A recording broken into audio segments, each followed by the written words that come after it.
হুজুর, বাংলাদেশে বিএনপি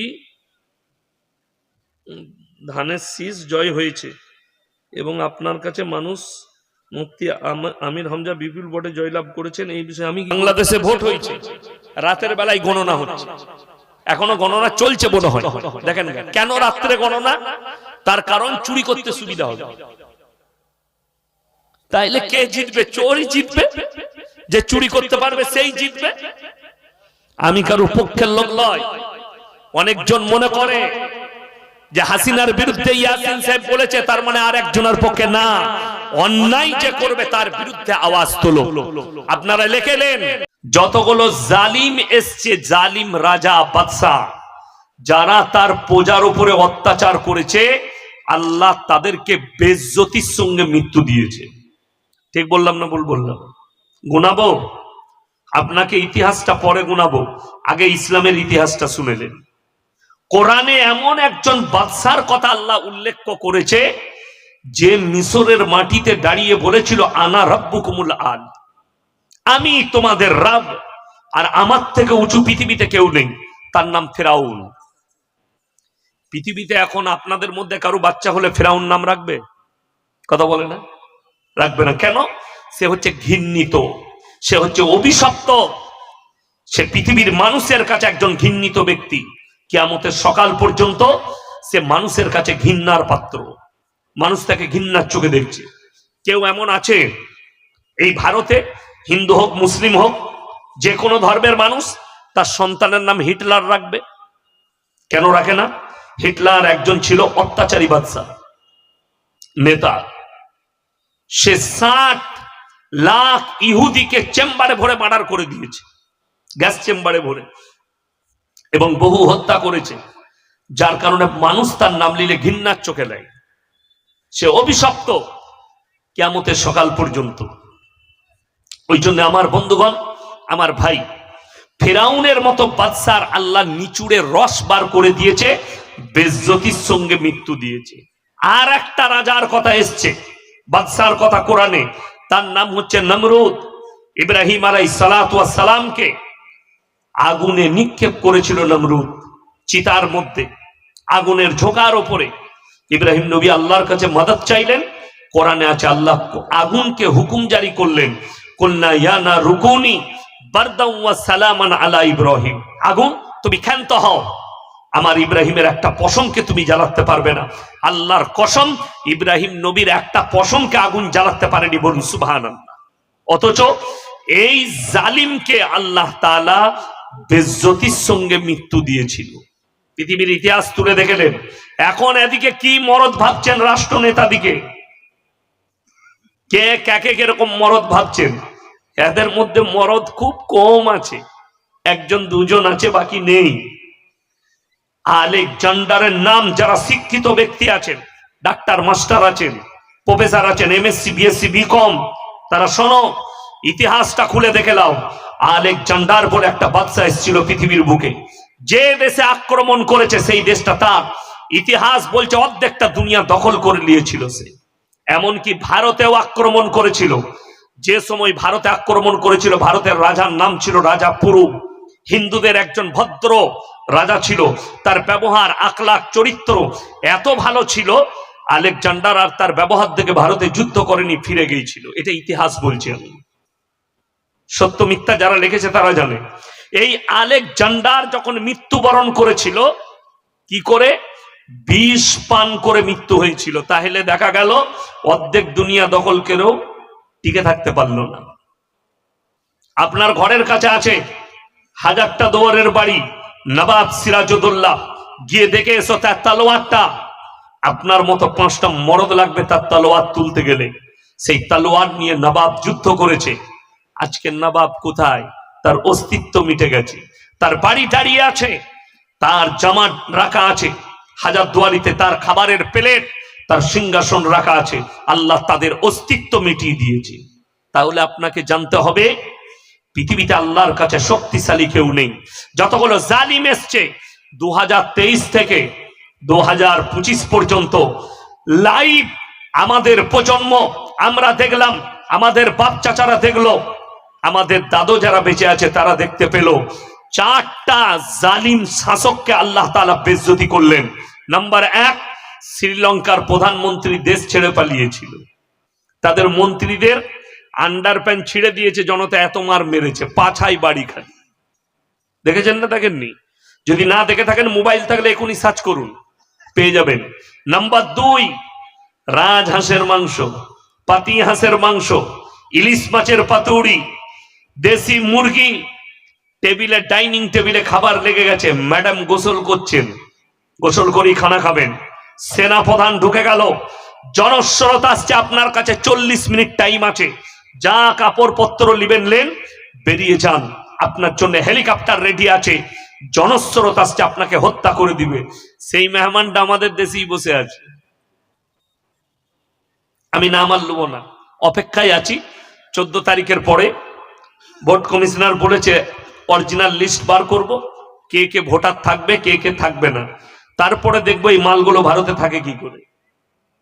তসলিমা নাসরিনের মতো হারামের আওলাদ বসে আছে, তার এসআইয়ের নাম কি করে চলে এলো? সে ভারতের নাগরিক কবে হলো? আসাদ নূরের মতো হারামের আওলাদ ভারতে বসে আছে, নাস্তিক, খালি ইসলামকে গালি দেওয়ার কারণে এখানে জায়গা পেয়েছে, কোরআনকে গালি দেওয়ার কারণে দিল্লিতে তসলিমা নাসরিন জায়গা পেয়েছে। এরা কি করে ভারতে থাকতে পাবে? সে মেহমান আমাদের দেশে বসে আছে। আমার বন্ধুগণ, আমার ভাই, নাম্বার 3, বাশার আল আসাদ, সিরিয়ার প্রেসিডেন্ট, দেশ ছেড়ে পালিয়েছে, তার গোডাউনে 4,500 কোটি টাকার গাড়ি রাখা আছে। কত বললাম? 4,500 কোটি, খালি 4 হুইলার রাখা আছে। জানেন বাশার আল আসাদ যে সিরিয়ার প্রেসিডেন্ট, এই সিরিয়াটা যে সে দেশ নয়, কিয়ামতের যতগুলো আলামত আছে, একটা আলামত জড়িয়ে আছে সিরিয়ার সঙ্গে, সেটা হচ্ছে দামেস্কের মসজিদ। যে মসজিদে 27 বছর নামাজ হতে দেয়নি এই হারামখোর বাশার আল আসাদ, এবং তার বাপ মারা গেছে, এই আসাদ বেঁচে ছিল, এ দেশ ছেড়ে পালিয়েছে। ওই মসজিদটা কিয়ামতের একটা আলামত দামেস্কের, যে মসজিদে ইমাম মেহেদী ইমামতি করবেন আর আল্লাহ তাআলা হযরতে ঈসা মসিহকে নামাবেন ওই দামেস্কের মসজিদে। জোরে বলুন সুবহানাল্লাহ। সেই মসজিদে নামাজ শুরু হয়ে গেছে, তার মানে কিয়ামতের একটা আলামত প্রকাশ হয়ে গেল। নামাজ শুরু হয়ে গেছে ওই মসজিদে, ইমাম মেহেদী ইমামতি করবেন ওই মসজিদে। আমার বন্ধুগণ, আমার ভাই, দেশ ছেড়ে পালিয়েছে আল্লাহ ছাড়া, আর সে ছাড়া জানে না কোথায় লুকিয়ে আছে, সে পেলেই তাকে হত্যা করে দিত সিরিয়ার মানুষ। নাম্বার 4, এখনো 6 মাস 5 মাস হয়নি, নেপালের প্রধানমন্ত্রী দেশ ছেড়ে পালিয়েছে। সে একটা সবাই কি বলেছিল জানেন? আই এম ডন, আমি নেপালের ডন, আমার উপরে কথা বললে সে আর দেশে থাকতে পাবে না। সে মাল আজকে পালিয়ে গেছে। নেপালের মন্ত্রীরা পানিতে ছুটেছে, পাছায় বাড়ি মেরেছে জনতা। তোদের যে লালবাতি গাড়ি ছিল, তোদের যে বডিগার্ড ছিল, তোদের যে ডিফেন্স সিস্টেম ছিল, সব চুরমার। জেনে রেখে দিবেন, যতগুলো পৃথিবীতে শাসক এসছে যারা অত্যাচারী হয়েছে, আল্লাহ তাদেরকে বেইজ্জতি করেছে। ওই জন্যে আমি আমার দেশের রাজ্যের ভোট কমিশনারকে বলছি, সাধারণ হিন্দু মুসলিম দলিত আদিবাসী এই ভারতের নাগরিক দিকে পেরেশান করেন না, তা না হলে আল্লাহর মার পড়ে গেলে লাঠির আওয়াজ উঠবে না, পালাবার রাস্তা খুঁজেও পাবে না। আল্লাহর মারে আওয়াজ আছে? কথা বলে আওয়াজ নেই। মানুষের মারে আওয়াজ আছে। তুমি 10টা বোম ফাটাবে, আল্লাহর আওয়াজটা বলে দিই কেন আওয়াজ নেই। দেশে দেশে যুদ্ধ হলে মিসাইল পরমাণু সব ব্যবহার করছেন, আপনার চোখ দিয়ে পানি আসবে। আবরাহা বলে একটা বাদশা, সে বলেছিল আমি হস্তি বাহিনীর দ্বারা কাবা ঘরটা ধ্বংস করে দেব, হাতির বাহিনী ধ্বংস করে দেবো, কাবা ঘর রাখা হবে না, গুড়িয়ে দেবো। কোরআন বলছে আলাম তারা কাইফা ফাআলা রাব্বুকা বিআসহাবিল ফিল আলাম ইয়াজআল কাইদাহুম ফি তাদলিল ওয়া আরসালা আলাইহিম তায়রান আবাবিল। আল্লাহ তাদের উপরে মিসাইল ফেলেনি, পাথর ফেলেনি, খালি ছোট্ট পাখিকে বলেছে তোমরা মুখে করে লাও, আসমান থেকে খালি পাথরটা তাদের উপরে নিক্ষেপ করো, তোমরা খালি পাথরটা ফেলো। রেঞ্জটা তৈরি করার দায়িত্ব আমার আল্লাহ। তার এতটা রেঞ্জ হয়েছে, আল্লাহ কোরআনে বললেন হে আমার নবী, আমি ওই হস্তি বাহিনীকে কাবা ঘরে পৌঁছানোর আগে আমি ধুলিস্যাৎ করে দিয়েছি, মাটির সাথে মিশিয়ে দিয়েছি। জোরে বলুন সুবহানাল্লাহ। তাহলে বোঝা গেল আল্লাহর মারে আওয়াজ নেই। আমার আল্লাহ যখন বেজ্জতি করবে, এমন বেজ্জতি করবে তুমি দাঁড়াবারও ঠাঁই পাবে না। ওই জন্য আমার বন্ধুগণ, আজ থেকে হাত তুলে বলুন তো আমরা আল্লাহকে সবাই বিশ্বাস করব ইনশাআল্লাহ। জোরে বলুন ইনশাআল্লাহ, মাশাআল্লাহ। আমার ভাই ইমানদারির সঙ্গে বলুন। এরপরে আমি বক্তব্য শুরু করব। এরপর যার গায়ে কাঁটা ভুগবে উঠে পালিয়ে যাবেন। ও আমি গাল খাওয়া বক্তা এমনি, অনেকজন গাল দেয়, অসুবিধা কিচ্ছু নাই, ওটা আমার দোয়া। ইমানদারির সঙ্গে বলুন, আল্লাহকে বিশ্বাস করলে আল্লাহ সব হুকুম মানতে হবে না? হবে না বাবা? হবে তো। আল্লাহ যেগুলো নিষেধ করেছেন করা যাবে? করা যাবে না। আল্লাহ যেগুলো আদেশ করেছেন সেগুলো করতে হবে। আচ্ছা, এই থানাটা কোন থানা? নোয়াদা থানা। আচ্ছা, নোয়াদা থানার মানুষ, আপনারা এতগুলো মানুষ বসেছেন, নারী পুরুষ, ইমানদারির সঙ্গে বুকে হাত রেখে বলুন তো, ইসলামী শরীয়তে সুদ খাওয়া হারাম না হালাল? হারাম। আচ্ছা, এই যে হারাম, এই হারামটা আমরা মৌলবীরা বলেছি না আল্লাহ তাআলা হারাম করেছেন? আল্লাহ হারাম করেছেন। তাইলে এটা মানা দরকার না দরকার নয়? দরকার। তাহলে বোঝা যাচ্ছে যখন সবাই জানেন হারাম, তাহলে এই নোয়াদা থানায় একটাও মুসলমান সুদ খায় না। কথা বলে না? খায়। আচ্ছা চলুন কোরআন খুলেন। ওয়াহাল্লাল্লাহুল বাইয়া ওয়া হাররামার রিবা। সুদকে হারাম করেছি, ব্যবসাকে হালাল করেছি। আল্লাহ কি করেছেন? সুদকে হারাম, ব্যবসাকে হালাল। সুদ হারাম কেমন? কোন ব্যক্তি হারাম জানার পরে যদি সুদ খায়, সে যেন ডাইরেক্ট আল্লাহর সঙ্গে যুদ্ধ ঘোষণা করে দিল। আচ্ছা, যে লোকটা আল্লাহর সঙ্গে যুদ্ধ ঘোষণা করবে, এ লোক আর মুমিন থাকতে পারে?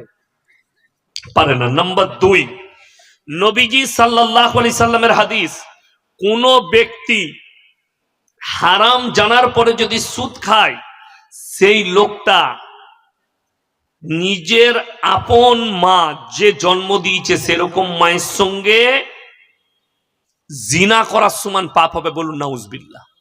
এটা সব থেকে নিম্ন পাপ, সব থেকে নিম্ন পাপ। নিজের আপন জন্মদাতা মায়ের সঙ্গে জিনা করার পাপ হবে। বলুন নাউজুবিল্লাহ। আমার বন্ধুগণ, যারা সুদ খাচ্ছেন, আচ্ছা বলুন তো, এখন কাল সকালে আপনার নোয়াদা এলাকায়, এই শ্যামনগর এলাকায় শুনতে পাবেন যে চায়ের দোকানে ইয়াসিন সাহেবকে গাল দিচ্ছে। যেই গাল দিবে বুঝতে পেরে যাবে মালটা সুদখোর। আচ্ছা, সুদখোর যদি আমাকে গাল দেয়, সুদটা হালাল হয়ে যাবে? আমি চ্যালেঞ্জ ছুড়ে বললাম, তোমার কোন বাপের বেটা মৌলবি থাকলে স্টেজে নিয়ে এসো, খালি হালাল বলে দিবে। আমি জীবন আর সমাজের বুকে কথা রাখবো না। ক্যামেরা চলছে ভাই, জাতি দেখবে সেই মৌলবিকে। কেউ হালাল বলবে, এরকম একটা বাপের বেটা মৌলবি ধরে নিয়ে এসো। যদি এই কোরআনের আয়াতকে ভুল বলে হালাল বলতে চাই, আমি মৌলবি শওকতের বেটা বর্ধমান জেলার মানুষ, এই স্টেজে তার শ্বাস নালীটা উকুড়ে দেবো আমি। যদি এত বড় কথা বলতে চাই, বড় কষ্ট লাগে। আপনি ভেবে দেখুন, আল্লাহর সঙ্গে যুদ্ধ ঘোষণা করা হবে, যুদ্ধ করে নিল। এখন শুনেন, এত মাদ্রাসা, এত মসজিদ, এত দাওয়াত ও তাবলীগ, এত জলসা, তারপরেও কি আমরা কামিয়াবি লাভ করতে পারিনি? নট। বেঈমান কাফেররা কামিয়াবি লাভ করেছে, আমরা পারিনি। আমরা আমাদের মেহনতে ব্যর্থ, আমরা আমাদের মিশনে ব্যর্থ হয়েছি, বেঈমান কাফেররা লাভ করেছে। আমার বাড়ির কাছে পুইনানে ইজতেমা হলো, কত যে মুর্শিদাবাদ নদিয়া থেকে লোক গেছে, জাননি? অনেক লোক গেছে। চাচা গিয়ে দোয়া করছে কেঁদে কেঁদে, আল্লাহ কবুল করে নাও আল্লাহ, বিরহমতে। চাচা ফাঁস কাতারে নামাজ পড়ে, আর চাচি হচ্ছে গ্রুপ লোনের হেড। আপনাদের এখানে গ্রুপ লোন নাই, বন্ধন লোন নাই? আমি তো জানি। আমি কি জানি না? গোটা পশ্চিম বাংলা ঘুরছে, আমি জানি। এরপর ভেবে দেখুন, আপনি ফাঁস কাতারে নামাজ পড়েন, আর চাচি হচ্ছে গ্রুপ লোনের হেড। এখন অনেক মা বোন যারা গ্রুপ লোন করে, তারা আমাকে আটকুড়োর বেটা বলে গাল দেবে, যে ওকে কি করতে দাওয়াত দিলি রে? অসুবিধা নাই, আমাকে দাওয়াত দিতে হবে না। আচ্ছা, আমাকে না দাওয়াত দিলে হালাল তো নাকি? আমাকে জলসাই দাওয়াত না দিলে হালাল? কোন মৌলবি বলে দিবে? এ পাশে বসে আছে, পেছনে বসে আছে, আর হালাল বলে দেখতো যে গ্রুপ লোন, বন্ধন লোন হালাল। আমি এদের জুতোর মালা পরবো, আর যে বলতে হবে সে প্রমাণ না দিতে পারলে জুতোর মালা পরে ঘর যাবে। তুমি কি করে হালাল করলে ভেবে দেখেছো? এই ব্যবসাটা কি ব্যবসা? শুধু হারাম তো হারাম বটেই। নবীজি সাল্লাল্লাহু আলাইহি সাল্লাম বললেন, দাইয়ুস কোনদিন জান্নাতে প্রবেশ করবে না। আপনি নামাজ পড়েন কিন্তু আপনি দাইয়ুস। কেন দাইয়ুস? আপনার বিবি না নামাজ পড়ে, না দিন আছে, অপরন্ত বেপর্দা হয়ে রাস্তায় বেরিয়ে পর পুরুষের সঙ্গে মিলামিশা করছে, গ্রুপ লোন আর বন্ধন লোন করছে। এই পুরুষটা দাইয়ুস, যে নিজের বিবিকে, বিটিকে, বোনকে, মাকে বেপর্দা করে রেখে দেয়, ইসলামের ওপরে উদাসীন। তারা নামাজ পড়ে না, রোজা রাখে না, অথচ তারা বদ্দিনীর মতো চলাফেরা করছে। এ দাইয়ুস, এ কোনোদিন জান্নাতে যাবে না। আমার বন্ধুগণ, আপনার রাগ হবে, গায়ে ব্যথা হবে, বেরেনে ব্যথা লাগবে। আমি যাত্রার গল্প বলিনি, আমি কোরআন হাদিসের কথা বলছি। আমার বন্ধুগণ, আমার মা বোন, যদি ভুল করে করেও থাকেন, বেঈমানদের একটা বড় চক্র, আমি জেলার নাম করব না, এক ফ্যামিলি বন্ধন লোন নিয়েছে, শোধ করতে পারে না। যখনই ব্যাংকের লোক আসে, স্বামী পালিয়ে যায়, লুকিয়ে যায়, ও এসে ভাবির হাতে চার ডিম সিদ্ধ খেয়ে যায়, ভাই নেই বাড়ি। 6 মাস পরে তার বউটাই নিয়ে পালিয়েছে। এটা আমি ঘটনাটা গল্প বলিনি আর বানিয়ে বলিনি, মোবাইল সাক্ষী আছে, ফেসবুক, ইউটিউব, টুইটারে খবরটা চাউর হয়েছে। এই পুরুষ তখন থানায় কেস করতে গেছে, গ্রুপ লোনের টাকা, বন্ধন লোনের টাকা নিতে এসে আমার বউটা নিয়ে পালিয়েছে। এ কেস করতে গেছে, তো টাকা দিবি না তো তোর বউ নিয়ে যাবে না, সে ভাবির হাতে রোজ চা খাচ্ছে। কালকে আমাকে জিজ্ঞেস করেছে যে সেখানকার ইমাম সাহেব বাড়ি বাড়ি মেয়েদিকে পড়াতে যায়, যেখানে ছিলাম বাড়ি বাড়ি মেয়ে, বড় বড় মেয়েদিকে বাড়িতে বাড়িতে পড়া। আমি ওই ইমামের পেছনে হার গিজ নামাজ হবে না, ঝাঁটা বেড়ে মসজিদ থেকে বার করতে হবে। কে বললে ইমাম সাহেব লোকের বাড়িতে যাবে? কোন শরীয়তে ফেলে? সেই ইমাম বদ্দিন, কখনো সে মৌলবি হতে পারে না, তার মধ্যে ইলম নেই। কোন মসজিদের ইমাম কোন ফ্যামিলিতে যোগাযোগ রাখবে না। পর নারী পর পুরুষ যদি এক কাছে হয়, 3য় নম্বর হাজিরি যে দিবে তার নাম হচ্ছে শয়তান। আপনি মনে করেন না আমি এখনো কিছু বলিনি? এই যে মেলা বসিয়েছেন, এই জিনা করার আড্ডাখানা খুলেছেন, জিনা করা। আপনারা মনে করেছেন খালি জিনা মানে হচ্ছে যে শারীরিক মিলনটাই। কে বলল আপনাকে? হাতের জিনা হয়, চোখের জিনা হয়, পায়ের জিনা হয়, মুখের জিনা হয়, নফসের জিনা হয়। নারী পুরুষ যেখানে এক কাছে হবে। আমাকে আপনাদের মুর্শিদাবাদে আপনারা মোবাইলে দেখেছেন, আমি জলসা ছেড়ে পালিয়ে আসছিলাম। জলসা ছেড়ে কেন? মজমাই 15টা লোক, একজন হুজুর বায়ান করছেন, আর মেলাতে 5000 ছেলে মেয়ে, মজমাই লোক নেই। আমি পালিয়ে আসছিলাম। যাই হোক, ঝামেলা মিটে গেছে, জলসা করেছি। কেন? একটাই কারণে, সেখানে একজন শিক্ষিত কাঠ মৌলবি বলি আমি, এদিকে কাঠ মৌলবি, তিনি বলছেন, হুজুর গ্রামে তো দোকান থাকে, তো মেয়েরা তো গ্রামে বাজার করে দোকান আনতে যায়। আমি তোর বউ দোকান আনতে যায়, এটা তোর ব্যর্থতা, এটা শরীয়তের ব্যর্থতা নয়, হাদিস কোরআনের ব্যর্থতা নয়। তার মানে কি মেয়েরা বাজারে যেতে পাবে না? 100% পাবে না, হারাম। 3টে কারণ ছাড়া বাড়ির বাইরে যেতে পাবে না। নাম্বার 1, সেটা হচ্ছে যদি শারীরিক অসুস্থতা থাকে, পর্দার সহিত ডাক্তারের কাছে যেতে পাবে। নাম্বার 2, কাছের আত্মীয় মারা গেলে যেতে পাবে পর্দার সহিত। নাম্বার 3, হজ ফরজ হলে হজ করতে যাবে। এর বাইরে বাজারে যাওয়া, পার্কে যাওয়া, আপনার মেলাতে যাওয়া, আপনার ফুচকা খেতে যাওয়া, কোন বাপের বেটা মৌলবি যদি হাদিস কোরআন থেকে দলিল দেয়, আমি তার আভারী থাকবো, তার শুকর আদায় করব। কে বললে? আপনি পাঠাচ্ছেন, এটা আপনার ব্যর্থতা। আমি এটাও বলে দিলাম, গোটা মুর্শিদাবাদে যতগুলো বড় বড় মাদ্রাসা আছে, জালিলিয়া, সুরুলিয়া থেকে শুরু করে, যারা মুফতি সাহেব আছেন, মুফতি জার্জিস হোসেন কাসমি সাহেব, জালিলিয়া মাদ্রাসার প্রধান শিক্ষক, আমার অন্তরের মানুষ, আমার বন্ধু মানুষ, আমার খুব কাছের মানুষ। আপনারা উনাকে ফোন করে কালকে ফতোয়া দিবেন। ইয়াসিন ভাই বলে গেছে, ইয়াসিন ভাই বলে গেছে যে মেয়েরা, মহিলারা চাকরি করবে যেখানে ছেলে মেয়ে একসাথে চাকরি করে, ছেলে আর মেয়ে একসাথে চাকরি করে, শরীয়তে ওটাও জায়েজ। চলছে, চালিয়ে দিচ্ছেন, আমরা ফতোয়া দিই না, চলে যাচ্ছে। এখন এরকম লোক যারা থাকবে তারা বলবে হুজুরের মাদ্রাসায় আর চাঁদা দেবো। তুই চাঁদা দিবি না বলে দিন আটকিয়ে থাকবে না। কথাটা বুঝতে পেরেছেন না পারেননি? আল্লাহ নবী সাল্লাল্লাহু, যারা মনে করছেন এই হক কথা বলার কারণে ইয়াসিন সাহেবের মাদ্রাসায় টাকা দেবো না, যারা মোবাইলে শুনছো তারা শুনে রেখে দাও। তোমার মতন তুমি যদি টাকা না দাও কোনো যায় আসে না। নবী মুহাম্মদ সাল্লাল্লাহু আলাইহি সাল্লাম আল্লাহর হুকুমে মক্কা নগরীতে এলান করেছিলেন, ওয়ামা ইউকরিদুল্লাহ কারদান হাসানা, আল্লাহর রাস্তায় কে কি দান করবে বলো। বেঈমান কাফেররা সেই সময় বলেছিল মুসলমানদের আল্লাহ ফকির হয়ে গেছে, বলুন নাউজুবিল্লাহ নবী সাল্লাল্লাহু আলাইহি সাল্লামকে।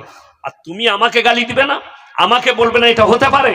তুমি অবশ্যই বলতে পারো, গালি দিতে পারো, কিন্তু আমি যেটা বলছি এটা হক, আমি না হক বলিনি। আমার বন্ধুগণ, আমার ভাই, ইসলামে একটা বড় চ্যাপ্টার আছে, সেটার নাম পর্দা। যারা শিক্ষিত গুমরা, যারা বলছে এই মৌলবীরা মেয়েদিকে নারীদিকে বঞ্চিত করে দিল শিক্ষা থেকে, পর্দার নাম করে ঢেকে দিয়ে, তাদেরকে বলছি শোনো, তুমি কতটা উন্নতি করেছো। এখন ভারতের নয়, গোটা পৃথিবীর যতগুলো শিক্ষিত আছে আর এই হারামের আউলাদ নাস্তিক গুলো, এদের জবান বন্ধ হয়ে আছে। কেন?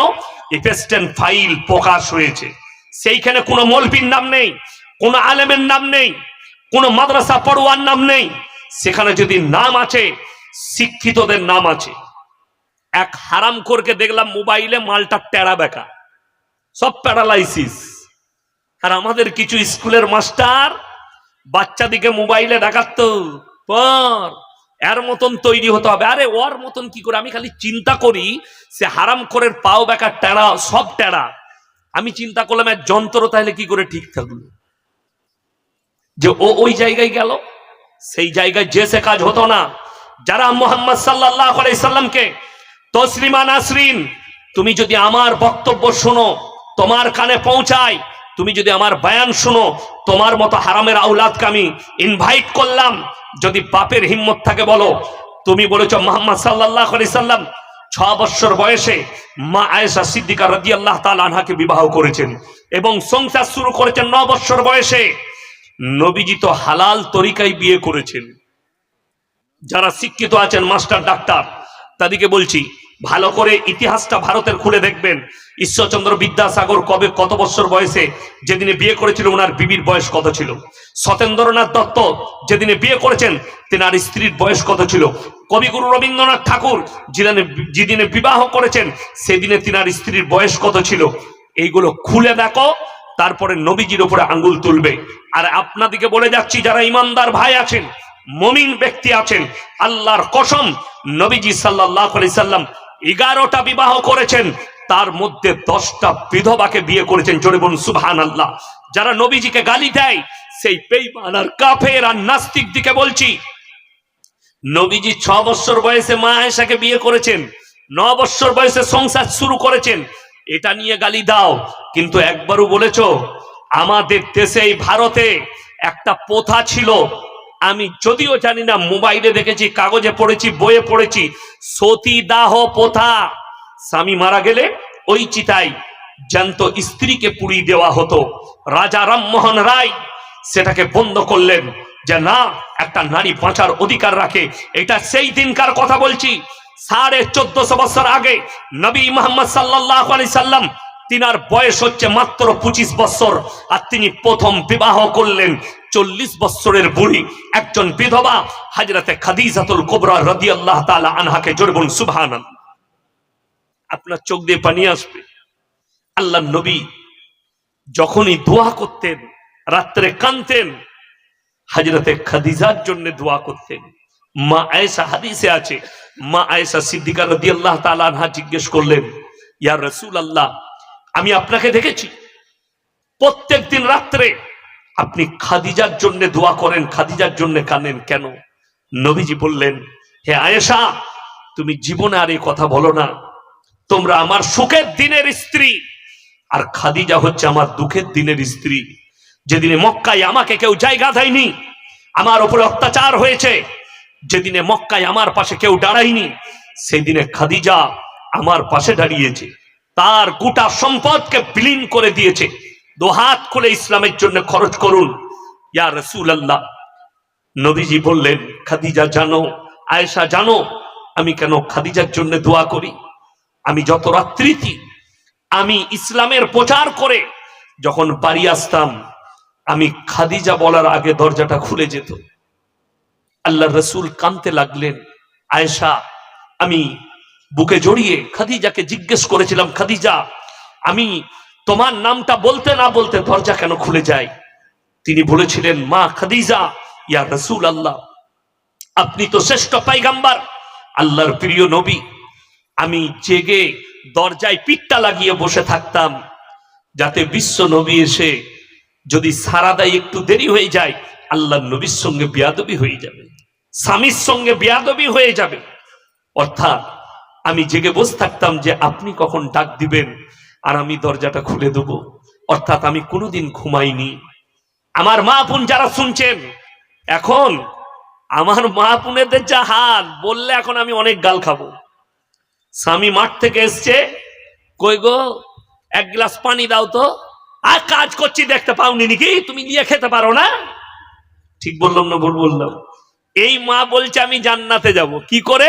ও শবে বরাতের রুটি বেলে জান্নাতে যাবে, শবে বরাতের রোজা রেখে নামাজ পড়ে জান্নাতে যাবে। আপনি মুর্শিদাবাদের একটা মেয়ে আমাকে ফোন করে বলছে, হুজুর শবে বরাতের গোসলটা কি? আমি তুই দীঘায় গিয়ে ডুব মারগা, আমরা মৌলবীরা জানি না কোথায় আছে। ও শবে বরাতের গোসল করবে, কিন্তু স্বামীকে ভাত দিবে না, খসিয়ে খাও, স্বামীর খিদমত করবে না। আরে এটা তো খাদিজা শুনালাম। আমার মায়েরা বোনেরা সারা রাত জাগতেন খাদিজা।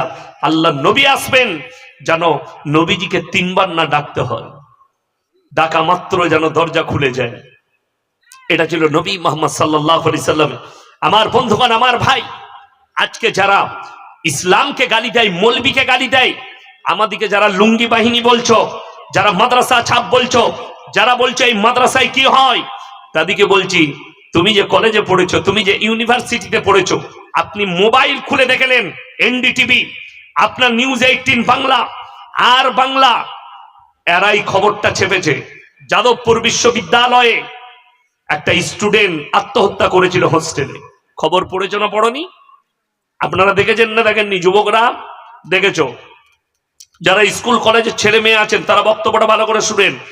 সেখানকার সুমন না কি নাম আছে, নিউজ 18 বাংলায় চশমা পড়ে, অয়ন, আমি অয়ন বলছি, ছেলেটা খুব ভালো খবর পড়ে, অয়ন। আমি তারই একটা ডেটো করছি। সে বলছে, দেখুন এটা যাদবপুর বিশ্ববিদ্যালয়ের হোস্টেল, হোস্টেলে কি পাওয়া গেল? হোস্টেলের বাথরুম থেকে মদের বোতল, সেক্সের ট্যাবলেট, নিরোদের প্যাকেট। আমি আপনাকে চ্যালেঞ্জ করলাম, বালি মাদ্রাসা আছে এই কুটা এলাকায়, আজকে আমি আপনাদেরকে বলে যাচ্ছি, দেওবন্দি হোক, বেরেলি হোক, আহলে হাদিস হোক, একটা মাদ্রাসার বাথরুম থেকে নিরোদের প্যাকেট বার করো, সেক্সের ট্যাবলেট বার করো, মদের বোতল বার করো, তাহলে আপনি ভেবে দেখলেন কোন শিক্ষাটা উচ্চ শিক্ষা দেয়। অথচ আমি দেখলাম আমাদের রাজ্যের একজন নেত্রী, আমি দেখি মাঝে মাঝে উনাকে দেখতে পাই, তিনি বলেছেন মাদ্রাসায় সন্ত্রাসবাদ তৈরি হয়। এর আগে অনেকজন বলেছেন, অনেকজন। তাদেরকে বলতে চাই, দেখো মাদ্রাসায় সন্ত্রাসবাদ তৈরি হয়, জিনাখোর নয়। তোমরা আমাদেরকে সন্ত্রাসবাদ তাকমা দিচ্ছ। আজকে পৃথিবীর মিডিয়া চুপ করে বসে আছে। ইপস্টেন ফাইলে যাদের নাম এসছে তারা পৃথিবীর সব তাবর নেতা। সেখানে বাচ্চা 9 বছর, 10 বছর, 8 বছরের মেয়েদিকে, 12 বছরের মেয়েদিকে অপহরণ করে নিয়ে যাওয়া হতো, কিডন্যাপ করে নিয়ে যাওয়া হতো, এবং পৃথিবীর বড় বড় নেতারা ইপস্টেনের ওই আইল্যান্ডে যেত এবং তাদের সঙ্গে ধর্ষণ করত, সেই মেয়েদিকে ভোগ বিলাসা করত। শুধু এই করেই ক্ষান্ত হতো না, ধর্ষণ করার পরে মার্ডার করে তাকে রান্না করে সেই মাংস দিয়ে আবার মদের পার্টি হতো। বলুন নাউজুবিল্লাহ। আজকে ভারতের মিডিয়া চুপ, পৃথিবীর মিডিয়া চুপ কেন? সেখানে একটা টুপিওয়ালার নাম জড়ায়নি, একটা দাড়িওয়ালার নাম জড়ায়নি, একটা মৌলবীর নাম জড়ায়নি। ওই জন্য এদের মুখে কুলুপ এঁটে গেছে। বড় কষ্ট তো ওইটাই। হে আমার যুবক, হে আমার মুসলমান ভাই, আপনাদিকে আমি একটা চ্যালেঞ্জ ছুড়ে যাচ্ছি। ওই যে চলে এসছেন আমার বন্ধু মানুষ, ইনাকে জিজ্ঞেস করুন, ইনারা মাদ্রাসার পরিচালক, আমিও মাদ্রাসার পরিচালক। জিজ্ঞেস করুন, আমরা মাদ্রাসায় কোন ছেলেগুলো পাই জানেন? বাপকে জ্বলিয়ে দিলে, মাকে জ্বলিয়ে দিলে, স্কুলে ফেল মেরেছে, গাছে চেপে আম পাচ্ছে, লোকের ভাতের হাঁড়িতে ঢালা মারছে, বলছে মাদ্রাসায় দিয়ে ওরা বুঝে করুন। ঠিক বললাম না ভুল বললাম? কানাটা খুঁড়াটা বেকাটা টেড়াটা জ্বলাচ্ছে ওইটা, বলে ওই মালগুলো ওদিকে দে, এই মাদ্রাসাওয়ালারা বুঝেলে। আরে আমার বন্ধু, তুমি যেটাকে চোর বলেছ, লোকের গাছে চেপে আম পেড়েছে, তাকে আমরা হাফিজে কোরআন করে তোমাদের হাতে তুলে দিয়েছি, যে রমজান মাসে তোমার মসজিদে দাঁড়িয়ে 30 পারা কোরআন শুনিয়েছে। জোরে বলুন সুবহান। যাকে তুমি বলেছ পড়ালেখা হবে না বোকা, সেই ছেলে মুহাদ্দিস। আমার একজন সাথী স্কুলে 4 পর্যন্ত পড়েছে, মাস্টার বলেছে এই ছেলেকে পাঠাও না, তোমার ছেলে খেপা হবে। সেই আমার বন্ধু এখন বুখারী শরীফ পড়ায়। বুখারীর কি মর্যাদা আর সেই পড়ানেওয়ালার কি মর্যাদা, এই আলেমরা বুঝবে, আপনারা বুঝবেন। সব থেকে উঁচু কিতাব পড়ায়, বুখারী শরীফের হাদিস দারাস দিচ্ছে আমার একজন বন্ধু। আমি অবাক হই যে ছেলেটার লেগে বললে পাগল, আল্লাহ তাকে মুহাদ্দিস বানিয়েছে, যার জন্য বলে স্কুলে হবে না, লোকের ছেলে লোকের গাছে ঢেলা মারছে, সেই ছেলেটা মুহাদ্দিস, সেই ছেলেটা মুকাররির, সেই ছেলেটা মুফাসসির আমরা তৈরি করে আপনাদের হাতে তুলে দিয়েছি। আচ্ছা বলুন তো, এটিএম ডাকাতি করতে গেলে মৌলবি হতে হয় না ইঞ্জিনিয়ার হতে হয়? কথা বলে না? আপনারা জানেন না কি হতে হয়? মৌলবি? হ্যাঁ, আমার হাবিবুর রহমান ভাই এটিএম চুরি করবে? আমি করব? ইঞ্জিনিয়ার হতে হয়। ইঞ্জিনিয়ারটা বালি মাদ্রাসায় হয় না। কথা বলে না? হয়। কোথায় হয়? স্কুল কলেজে। তাহলে ডজার লাগিয়ে আগে কলেজগুলো ভাঙো, যারা ইঞ্জিনিয়ার তৈরি করছে, চোর তৈরি করছে, যারা এটিএম এর ডাকাতি তৈরি করছে, যারা সাইবার ক্রাইম করছে, সাইবার ক্রাইম, তাদেরকে টেকনোলজি ইঞ্জিনিয়ার হতে হয়, তাদেরকে কম্পিউটার ইঞ্জিনিয়ার হতে হয়। তারা সাইবার অ্যাটাক করছে, আপনার অ্যাকাউন্ট হ্যাক করছে, আপনার কাছ থেকে সব ব্যালেন্স নিয়ে নিচ্ছে। তারা কলেজ থেকে পড়াশোনা করেছে, কোনো মাদ্রাসায় পড়া নয়। তাহলে শুধু তাই নয়, প্রমাণ নেবেন। আজ থেকে 3 বছর আগে উড়িষ্যার স্বাস্থ্যমন্ত্রীকে তার বডিগার্ড এসআই 0 পয়েন্ট থেকে গুলি করে দিল, গাড়িতে নেমেই মাথায় হত্যা করে দিল। সেই এসআইটা কোন মাদ্রাসায় পড়াশোনা করেছে আমি জানতে চাই। মুম্বাইয়ের ট্রেনে বেছে বেছে নাম জিজ্ঞেস করে মুসলমান যেই বলেছে, সেই পুলিশ অফিসারটা তাকেই গুলি করেছে। কোথায় পড়াশোনা করেছে? অথচ তার নামে রিপোর্ট বার করলো এটা পাগল। তুমি পাগল বললে হবে না, আমরা পাগল নয়, স্কুলে গেছি, সেই মালটা আমাদের হাতে দাও, দেখবো পাগল কিনা। আমরা পরীক্ষা করব আমাদের ডাক্তারের দ্বারা। ওই জন্য বলছি শুনেন, আপনার ছেলে হাফিজে কোরআন হোক, তারপরে ছেলেটাকে ডাক্তার করুন, মাস্টার করুন, ইঞ্জিনিয়ার করুন, প্রফেসর করুন। আমি চ্যালেঞ্জ ছুড়ে কাগজ থাকে তা নোট করুন। আপনার ছেলে ডাক্তার হবে, মাস্টার হবে, প্রফেসর হবে, ইঞ্জিনিয়ার হবে, উকিল হবে, ব্যারিস্টার হবে, কিন্তু আল্লাহর কসম খেয়ে বলছি, যদি দিন না থাকে আমার আল্লাহর কাছে কোনো মূল্য নাই, কোনো মূল্য হবে না। দিন থাকতে হবে। আপনি বর্ধমানে চলুন, একজন শিশু ডাক্তার আছে, উনি আমার মেয়েকে ছোটবেলায় জন্মর পর থেকে দেখতেন, ডাক্তার আমিনুল ইসলাম। এত বড় বড় দাড়ি, মৌলবি ছাড়া ধরতে পারবেন না, আলেম ছাড়া ধরতে পারবেন না, এত দিনদার, নামাজি মুসল্লি দিনদার। আবার এমনও হারামখোর ডাক্তার আছে, মুসলিমদের সালামের উত্তর পর্যন্ত দেয় না। কেন? তার পারওয়ারিশটা করেছে হারাম জায়গায়, আর এর পারওয়ারিশ হয়েছে হালাল জায়গায়। ওই জন্য আমি আপনাদেরকে অনুরোধ করে যাচ্ছি, ছেলেকে দ্বীনি শিক্ষা অবশ্যই দিবেন। বলুন ইনশাআল্লাহ। দ্বীনি শিক্ষা যতগুলো জীবনের 3টে সদকা করে যাবেন বেঁচে থাকতে থাকতে, তার মধ্যে একটা মারাত্মক সদকা হচ্ছে নেক সন্তান। বাপ মরে যাওয়ার পরে সে যেন বাপের জন্য দোয়া করে, বাপের জন্য সদকা করে, বাপের জন্য বাপের কবর জিয়ারত করে। এরকম একটা নেক সন্তান আপনি তৈরি করে যাবেন। তা না হলে মাথায় রাখবেন, আপনি চলে যাবেন কবরে শুয়ে শুয়ে কোনো নেকি পাবেন না, কোনো নেকি। আমার বর্ধমানে বাপ মরে গেছে, বিরিয়ানি করেছে, বিরিয়ানি লোককে খাওয়াবে মাইয়াতে, সবাই বিরিয়ানি খেলো, 3 বোতল গোলাপ জল বেড়ে গেছে। কি জল বললাম? বিরিয়ানিতে দেয় গোলাপ জল, 3 বোতল বেড়ে গেছে। ভাই হচ্ছে 4টা। বিকাল বেলায় বাপের মাটি হয়ে গেল, তো কি বলছে জানেন 4টা ভাই? বলছে ওই 3 বোতল গোলাপ পানিটা বাটিতে ঢেলে ভাগ কর 4 ভাগে। ক ভাগে? 4 ভাগে ভাগ কর। বোতলগুলো সব খোল, দিয়ে সমান ভাগে বাটিতে ভাগ কর। কেন বললো এটা? 4টা বেটা কি দিনদার করে যায়নি বা, খালি খাইয়েছে, কুকুরের মতো মানুষ করে দিয়েছে। কুকুরও তার থেকে ভালো, ওয়াফাদার। বা মরে গেছে, 4টা বাটিতে ভাগ করো। এই হবে আপনার হাল আপনি মরে যাওয়ার পরে। ওই জন্য নেক্সট সন্তান তৈরি করে যান। আজকে দুঃখটা কোথায় জানেন? আমরা মনে করি, যেমন আপনাদেরকে বলুন ইমানদারির সঙ্গে, মদ পান করা হারাম না হালাল? আমি নোয়াদা থানায় প্রমাণ দেব, মুসলমান ছেলে মদ পানও করছে, মদ বিক্রিও করছে। ঠিক বললাম না ভুল বললাম? মুসলমান ছেলে লটারির টিকিট হারাম না হালাল? হারাম। আপনাকে আমি কোন বাজারটাই নেবেন, শ্যামনগর বাজারে দেখিয়ে দেবো মুসলমান ছেলে লটারি বিক্রি করছে সকালে। আমি জানিও না, আমি আন্দাজে বললাম, একদম হাকিকাত বলছি। রেজিনগরে চলুন, বেলডাঙ্গায় চলুন, পলাশিতে চলুন, যেখানে যাবেন আমি দেখিয়ে দেবো মুসলমান ছেলে। আমার বাজারটার নাম হচ্ছে গলসি থানাটা, তো একটা মার্কেট আছে হক প্লেজা, তার সামনে দেখছি একজন লটারি বিক্রি করছে। লটারি বেচছে বেচছে হারামখোর, টেবিলের ওপরে দেখছি 2টো ফটো লাগিয়ে রেখেছে। কার? একটা পাথর চাবড়ির আর একটা আজমিরের। আমি বলি এইগুলো কি? বলছে হুজুর খাজা বাবা বরকত। লটারিতে খাজা বাবার বরকত? আমরা মৌলবীরা জানি না তো এত বরকত আছে? তাহলে তো এক ঘর কাটতে হয়, বড় কষ্ট লাগে। লটারি যদি হালাল হতো, হাবিবুর রহমান ভাই মাদ্রাসায় আর থাকতো না। রোজ সকালবেলায় একটা করে মাল কাটতো, এক ঘর করে দিত। যেদিনে 1 কোটি পড়ে যেত, বুঝে লিগা পালাচ্ছি ঘর। তোমার মসজিদের ইমামাত থাকতো না, আমরা আর ইমামতি করতাম না, মাদ্রাসায় খিদমত করতাম না। আরে লটারির টিকিট হালাল তো, 2 কোটি পড়ে গেছে পালি চল, 5 কোটি পড়ে গেছে পালি চল। হারাম বলেই তো আমরা কাটতে পারি না, সুদ হারাম বলেই তো আমরা মৌলবীরা খেতে পারি না, কারবার করতে পারি না। আপনি আপনার ইমামকে জিজ্ঞেস করলেন না, হুজুর আমি সুদের কারবার করছি? আসল অরিজিনাল কথা কেন জানেন?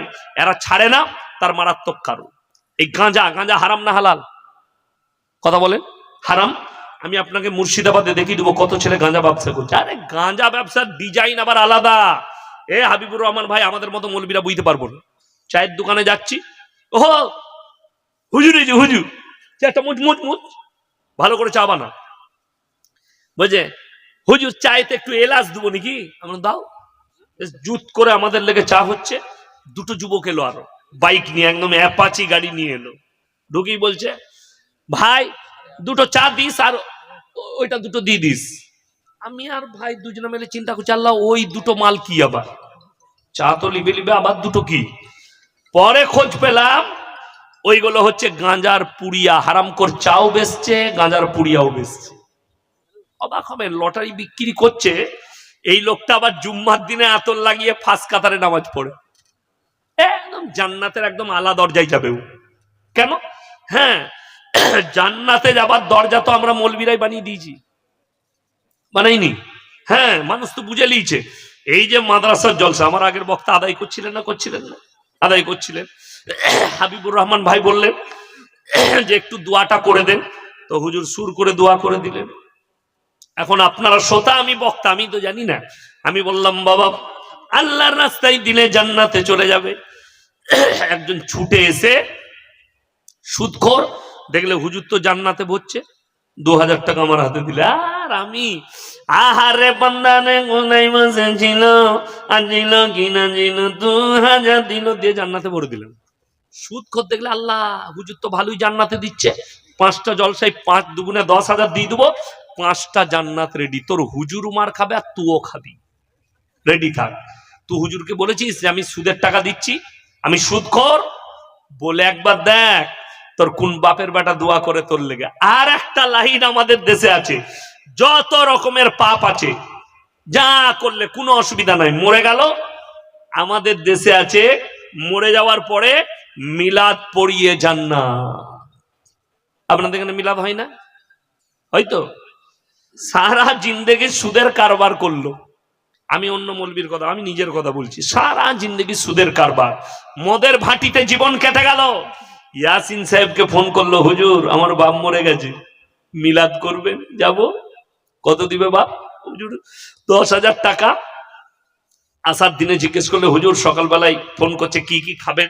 আমরা দেশি মুরগি করবে, পরাঠা, ভুনার, কাবাব, সব রেডি। খেয়ে দিয়ে আর আমি দোয়া করে, আল্লাহ তুমি জায়গাকে জান্নাতুল ফিরদৌস দান করো, আল্লাহ কবরের দিকে জান্নাতুল ফিরদৌসের দরজা খুলে দাও, চাচার কবরকে নূরুন আলা নূর করে দাও। আমি এখন চলে যাচ্ছি, গ্রামের একজন নামাজি চাচা বলছে, হুজুর কানে কানে কথা ছিল। কি হলো বাপ? বলে আপনি যাকে জান্নাতে ভরলেন মালটা পাক্কা সুদ করছিলাম না। তোবা তোবা, আমি তো জানি না। এরপর অনেক জনের মাথায় ব্যথা লাগবে, ব্রেনে আঘাত লাগবে, বুকেতে আঘাত লাগবে। হুজুর সুদের উপরে জীবন কাটিয়ে মারা গেছে, তাকে দোয়া করে জান্নাতে দেয়া যাবে না? আপনি ভেবে দেখুন তো, যে লোকটা আল্লাহর সঙ্গে যুদ্ধ করলো, হারাম জানার পরেও জিদ করে সুদ খেলো, এই লোককে কি দোয়া করা যাবে? আপনি বলো, আপনি শিখিয়ে দেন কি দোয়া করব? সারা জিন্দগি হারাম জানার পরে জিদ করে সুদ খেয়েছে যে লোকটা, সারা জিন্দগি মদের ফাঁটিতে জীবন কাটিয়ে দিল। রাতের বেলায় খবর পেলাম অমুকের ছেলে রেজিনগরে লরিতে অ্যাক্সিডেন্ট হয়ে মারা গেছে। খবর পেলাম, সকালবেলায় আলেমরা গিয়ে তার বাড়ির পাশে বসলো। বসার পরেই জিজ্ঞেস করছে, বাবা কি করে মরে গেল গো? পাড়ার একটা ছেলে বলছে, হুজুর ছেলেটা প্রত্যেকদিন 1 বোতল করে খেত, কালকে 3 বোতল খেয়ে গাড়ি চালাচ্ছিল, মেরে দিয়েছে, গাড়ি লরির তলায় ঢুকে গেছে। দোয়াটা আপনারা শিখিয়ে দেন, আমি কি দোয়া করব?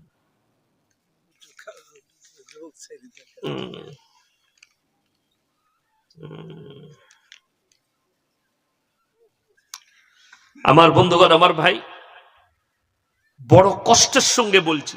এরপর আপনাকে আমি আমার বাপদাদর গল্প বলবো না, ইমানদারির সঙ্গে বুকে হাত রেখে বলুন, আপনি বলছেন দোয়া করব, করুন, কিন্তু একটা জিনিস ভেবে দেখুন তো, নবীজি সাল্লাল্লাহু আলাইহি সাল্লামের থেকে দামি লোক পৃথিবীতে কেউ এসেছেন? কথা বলবেন জোরে। কিয়ামত পর্যন্ত কেউ আসবে? আসবে না। আপনি হাদিস খুলেন, নবীজি সাল্লাল্লাহু আলাইহি সাল্লামের কাছে খবর এলো, হে আল্লাহ নবী, আপনার চাচা যান মৃত্যুর শয্যায় আছেন, জাকামদানি হচ্ছে, মারা যান। নবীজি ছুটলেন, চাচার হাতটা টিপে ধরলেন। আমার মায়েরা বোনেরা ভালো করে শুনবেন, চাচার হাতটা টিপে ধরলেন, হে আমার চাচা, আমি তোমার ভাইপো মুহাম্মদ, আল্লাহর নবী, একবার খালি তুমি কলমাটা পড়ে নাও, আমি তোমার কাছে, তোমার জন্য আল্লাহর কাছে কেঁদে কেঁদে ক্ষমা চাইব। নবীদের দোয়াকে আল্লাহ কবুল করেন না? করেন না বাবা? তাড়াতাড়ি বলুন, কবুল করে নাই? নবীজি বললেন একবার পড়ুন। আল্লাহ নবী চাচা উত্তর দিল, আমি যদি বার্ধক্যে কলমা পড়ি, লোকে বলবে মৃত্যু ভয়ে কলমা পড়েছে, আমার সম্মান চলে যাবে, অর্থাৎ আমি কলমা পড়তে পারবো না। আমার আল্লাহ আয়াত পাঠিয়েছে নবীজির কাছে, ইন্নাকা লা তাহদি মান আহবাবতা ওয়ালাকিন্নাল্লাহা ইয়াহদি মান ইয়াশা। সকলে বলুন, হিদায়েতের মালিক কে? আরো জোরে বলুন, কে? হিদায়েতের মালিক হচ্ছেন একমাত্র আল্লাহ। আমার ইচ্ছা নেই তোমার চাচা কলমা পড়তে পারবে না। নবীজি সাল্লাল্লাহু আলাইহি সাল্লামের চাচা যান চলে গেলেন, দুনিয়া ছাড়লেন, বিদায় নিলেন দুনিয়া থেকে। আল্লাহ নবী আল্লাহর কাছে কি বললেন জানেন?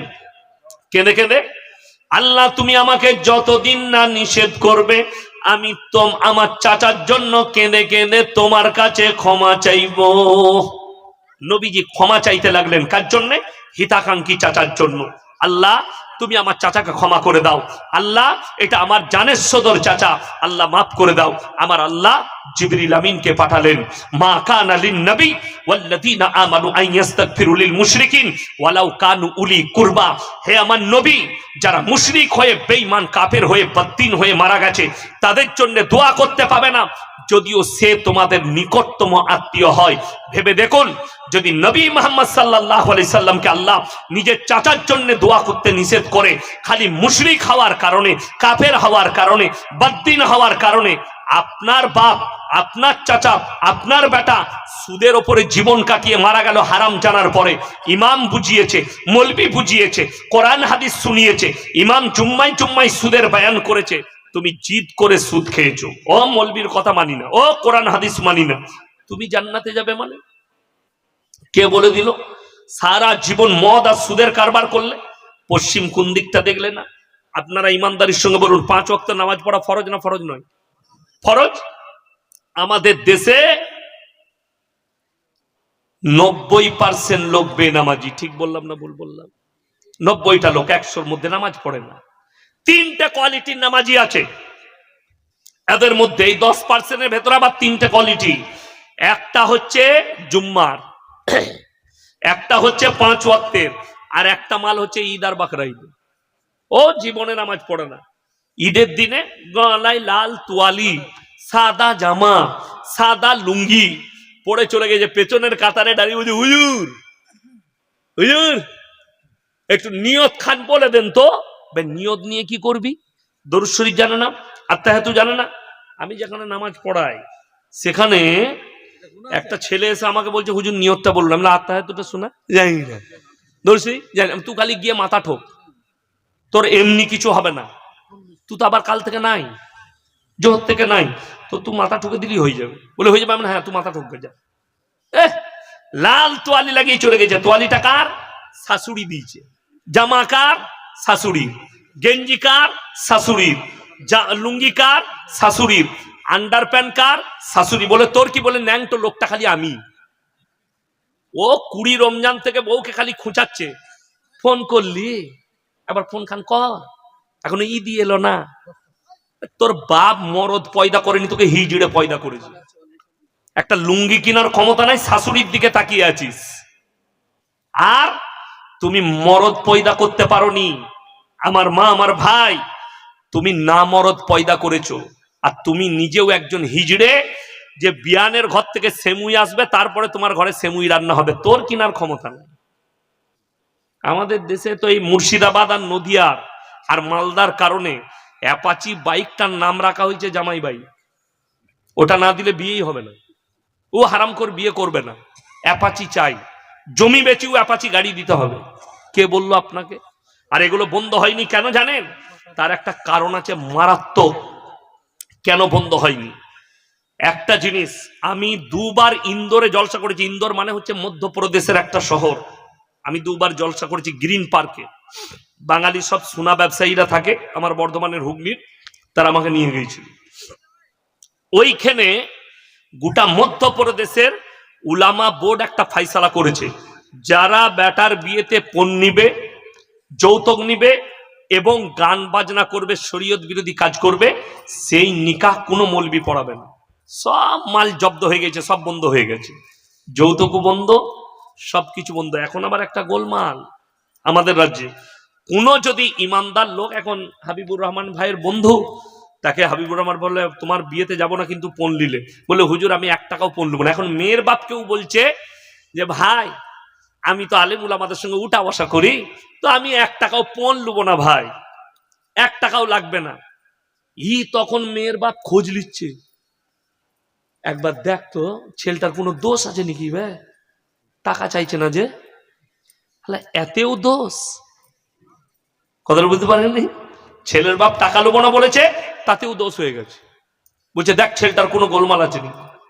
আর আপনি এখন একটা মেয়েকে ডেকে বলুন, হ্যাঁ আমার একজন বন্ধু বললে যে আমার মেয়ের লেগে একটা ছেলে দেখবেন তো। আমরা দেখবো। আমি বললাম আমার একটা ছাত্র আছে ভালো আলেম, মাদ্রাসায় পড়াচ্ছে, বিয়ে দিবে। কি বললো জানেন?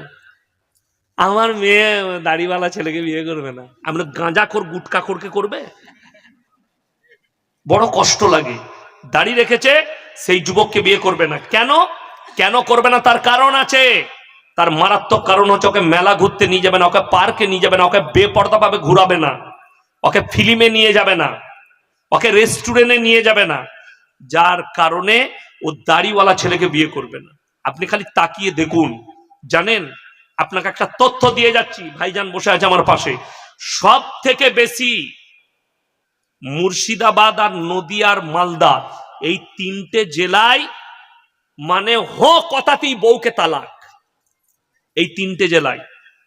আমার বর্ধমানে হাতে গুনাও তালাক দেখাতে পারবেন না। আর মুর্শিদাবাদ থেকে রোজ ফোন যাচ্ছে। একজন ফোন করে বলছে হুজুর রাগের মাথায় আমি তালাক দিয়ে দিচ্ছি, আপনি ইন্দুর মারা 20 খাগা হারামখোর। আমি বললাম আচ্ছা কেউ বউকে আই লাভ ইউ ভালোবেসে তালাক দেয় না রাগে? এই জন্যই তো তালাককে হারাম করা হয়েছে। তালাক দিও না। বিবির উপরে রাগ হয়েছে, এখন ফোনের যুগ, ফোনটা কেটে সুইচ অফ করে দাও, তুমি কেরলে থাকো। 3 দিন কথা বলো না, 4 দিন কথা বলো না, তারপরে অটোমেটিক কথা হবে। বিবির পিঠে একটা এরকম করে চাপ্পড় মেরে দাও, বিবিকে সুযোগ দাও, বাপের ঘরে পাঠিয়ে দাও, 10 দিন থাক, 20 দিন থাক।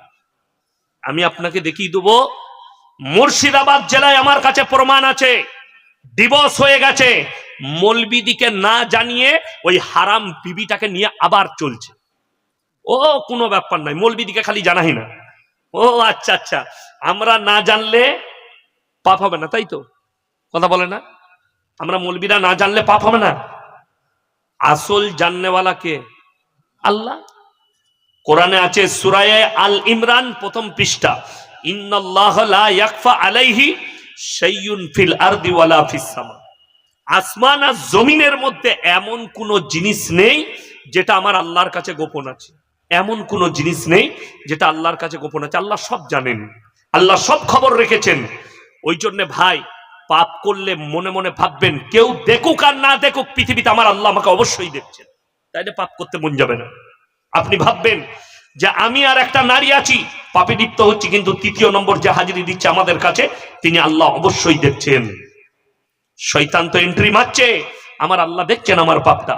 আমার বন্ধুগণ, অনুরোধ করে বলছি, হাত তুলে বলুন তো, আমরা কোরআনের সাথে সম্পর্ক রাখবো ইনশাল্লাহ? হ্যাঁ, রমজানের 30টা রোজা সবাই রাখবো তো ইনশাল্লাহ? হ্যাঁ। আমাদের দেশের লোক ফরজ নিয়ে মারামারি করে না, নফল নিয়ে মারামারি করে, করে না? করে না? ফরজ রোজা রাখবে না, উৎসবে বরাতের রাতে মারামারি করবে।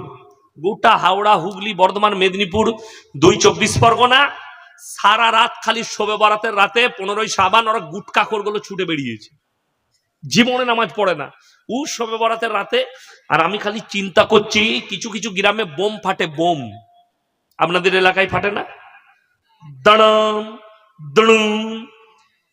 অবাক হবেন, পুলিশে মনে মনে ভাবে, আল্লাহ এটা পার্টির মারামারি না শবে বরাতের মারামারি? আর দাদিরা দাদরা 3 দিন আগে পয়সা দিয়ে দিচ্ছে, বলে তোর দাদো কবরে ঘুমিয়ে গেলে জেগে যাবে, যা পুজো করে। ফতোয়া কার? না ওর দাদির ফতোয়া, মৌলবীর নয়। সব থেকে আশ্চর্য লাগে, শবে বরাতের দিনে গোটা ঘরে মোমবাতি দিচ্ছে। দাদি মোমবাতি কেন? বলছে 8 কুড়ের বেটা, তোর দাদু আইবে, হোঁজট খেয়ে পড়ে যাবে। দাদুর কবরে কি হচ্ছে তা ঠিক নাই, তোর হালুয়া রুটি খেতে হবে। বলছে হ্যাঁ, হালুয়া রুটি। ফতোয়া কার? ওর জিলাপি হুজুরের, ওর গুটকা খোরের। নাউজুবিল্লাহ, আল্লাহ মাফ করুক। সবাই নিয়ত করুন কোরআনের সাথে সম্পর্ক রাখবো, যারা বলুন ইনশাল্লাহ। রমজানের 30টা রোজা ছাড়বেন না, নামাজ কেউ ছাড়বেন না। আমার ভাই, আমার বন্ধুগণ, সবাই নিয়ত করেলেন 3টে সাদকা জীবনে রেখে করে যাব, জোরে বলুন ইনশাল্লাহ। নাম্বার 1 বলে দিয়েছি, নেক্সট সন্তান। নাম্বার 2 সাদকায়ে জারিয়া। সাদকায়ে জারিয়া, আপনি বেঁচে থাকতে মাদ্রাসা মসজিদে দিনের কাজের জন্য, নিজের জন্য সাদকা করে যান। নাম্বার 3 খায়রুকুম মান তাআল্লামাল কুরআন আল্লামাহু, যারা ইলম হাসিল করে এবং অপরের কাছে পৌঁছে দেয়। আমার বন্ধুগণ, আমার ভাই, যারা ইলম হাসিল করে এবং অপরের কাছে পৌঁছে দেয়, এরা হচ্ছে এই 3টে সাদকা। কোরআনে আছে 3টে ব্যক্তি হাত পাতলে ফিরিও না, ওয়া আতিদাল কুরবা, কাছের গরিব, ওয়াল ইয়াতামা ওয়াল মাসাকিন, এতিম আর মিসকিন যদি হাত পাতে ফিরিয়ে দিও না, ওয়াবনাস সাবিল ওয়ালা তুবাদদির তাবদীরা, আর মুসাফির যদি হাত পাতে তার হাতকে ফিরিয়ে দিও না।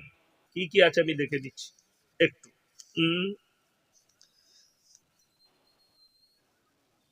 11 তারিখে বাবরি মসজিদে কাজ শুরু হয়ে যায়, বলতে পারবো না, গিয়ে দেখে চলে এসো, তোমার ঘরের কাছে, আমার ঘর থেকে দূরে। হুজুর, বাংলাদেশে বিএনপি ধানের শীষ জয় হয়েছে এবং আপনার কাছে মানুষ মুফতি আমির হামজা বিপুল ভোটে জয়লাভ করেছেন, এই বিষয়ে আমি কি করবো? আমাকে মিষ্টি খাওয়াও, তার কাছ থেকে মিষ্টি এনে আমি কি করব? আমি আমার দেশ নিয়ে ভাববো। আমার দেশের নাগরিক পেরেশান আছে এসআইআর নিয়ে, সেটা নিয়ে আমার চিন্তা আছে। আমার দেশের হিন্দু, মুসলিম, দলিত, আদিবাসী যাদের নাম বাদ দিতে চাইছে, সেটা নিয়ে আমি চিন্তিত আছি। একজন বিখ্যাত অভিনেতা রাজপাল, কে লিখেছে এটা? কোন হারামখোর লিখেছে? আমি এখানে গান করতে এইছি? এ রাজপাল যাদব না কি নাম লিখেছে? এই লালু প্রসাদ যাদব লিখতে গিয়ে রাজপাল লিখে দাও নাই তো, পাগল ছাগল সব।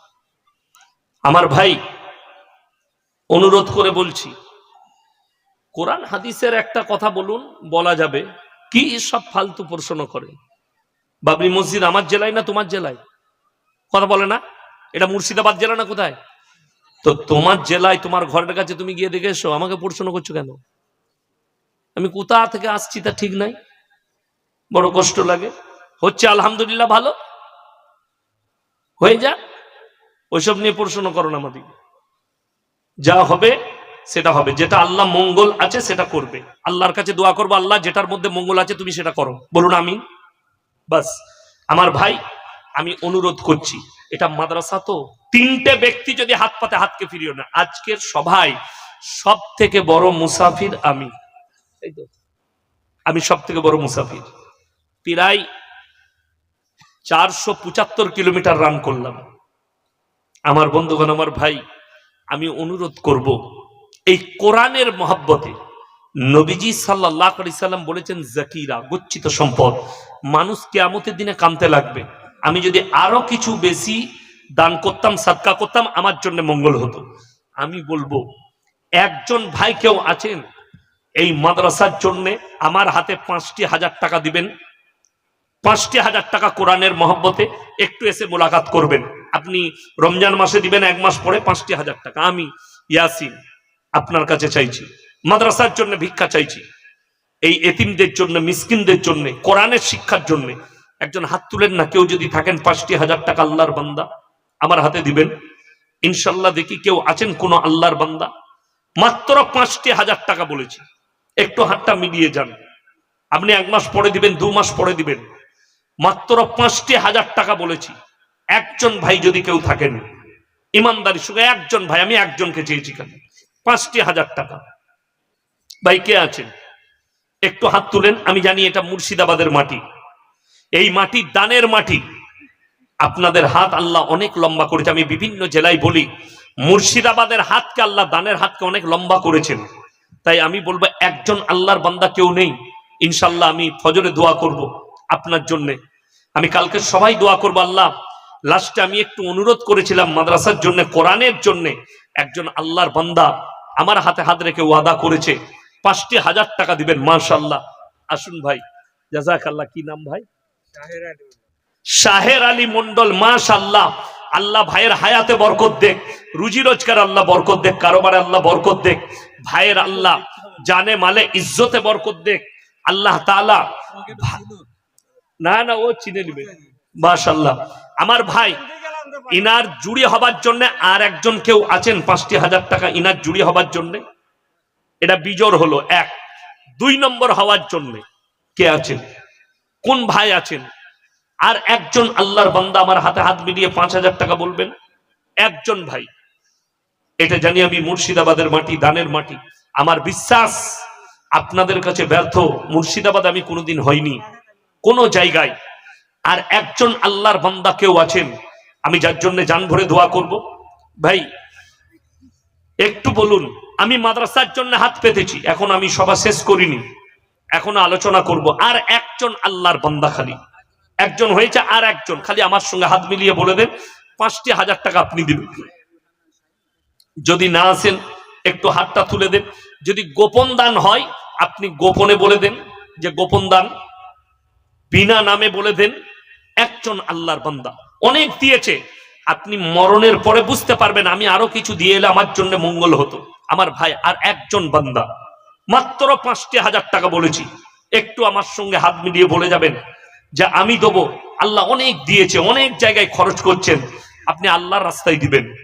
আর একজন, মায়েদের মধ্যে যদি আমার কোনো মা, আমার কোনো বোন, বাপের জন্য, মায়ের জন্য, সন্তানের জন্য, আত্মীয় স্বজনের জন্য যদি কেউ থাকেন, মাত্র 5,000 টাকা একটু দিয়ে যাবেন ইনশাল্লাহ। কে আছেন আর একজন ভাই, আমার ভাই কে আছেন, কোন ভাই আছেন 5,000 টাকা মাত্র? আর একজন ইনশাল্লাহ দেখি, একটু হাত তুলেন। আল্লাহ দিয়েছে, আল্লাহর রাস্তায় খরচ করুন, কোরআনের মহাব্বতে খরচ করুন। আর একজন ভাই কেউ নেই, ইনশাল্লাহ আমি আপনাদেরকে বলবো, 500 করে টাকা 30 জন ভাই 30 পারা কোরআনের জন্য দেন তো তাড়াতাড়ি উঠে এসে। 500 করে টাকা, 500 করে টাকা 30 জন ভাই কোরআনের জন্য কে কে আছেন? কোন ভাই আছেন? 30 পারা কোরআনের জন্য 500 করে টাকা। ফাটফাট করে যদি মোবাইলে থাকে আপনি এসে স্ক্যানারে দিয়ে যান।